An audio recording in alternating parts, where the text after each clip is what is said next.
الحمدللہ حمدا کثیرا طیبا مبارکا فیہ۔ رسول اللہ کا فرمان سنیے اور ایمان تازہ کیجیے۔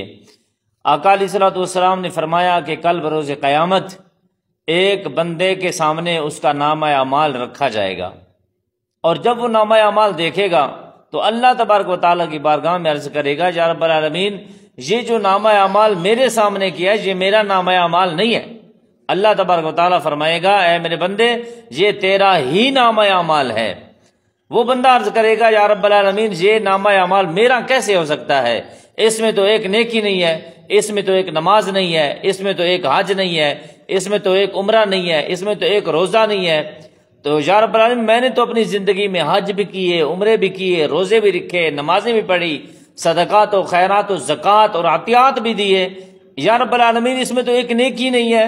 اللہ تبارک و تعالیٰ فرمائے گا، اے میرے بندے تو نیکیاں بھی کرتا تھا، تو نماز بھی پڑھتا تھا، تو حج عمرے بھی کرتا تھا، تو روزے بھی رکھتا تھا، تو نمازیں بھی پڑھتا تھا، لیکن ساتھ ساتھ تو اپنے مسلمان بھائی کی غیبت کیا کرتا تھا، تو ان کی غیبت کیا کرتا تھا۔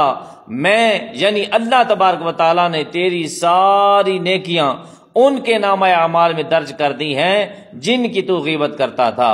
سامعین محترم، کہیں ایسا تو نہیں کہ ہم نماز پڑھتے ہیں، ہم حج عمرے کرتے ہیں، ہم روزے رکھتے ہیں، ہم زکوٰۃ صدقات و خیرات دیتے ہیں، اس کے ساتھ ساتھ کیا ہم غیبت تو نہیں کر رہے؟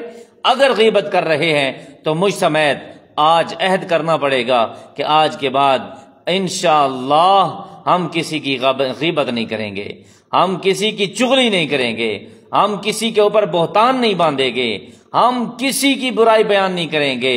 بس جس نے بھی جو کیا اللہ کی رضا کے لیے ہم اس کو معاف کر دیں گے۔ اللہ پاک مجھ سمیت آپ تمام سامعین کو اس کے اوپر عمل کرنے کی توفیق عطا فرمائے، آمین ثم آمین۔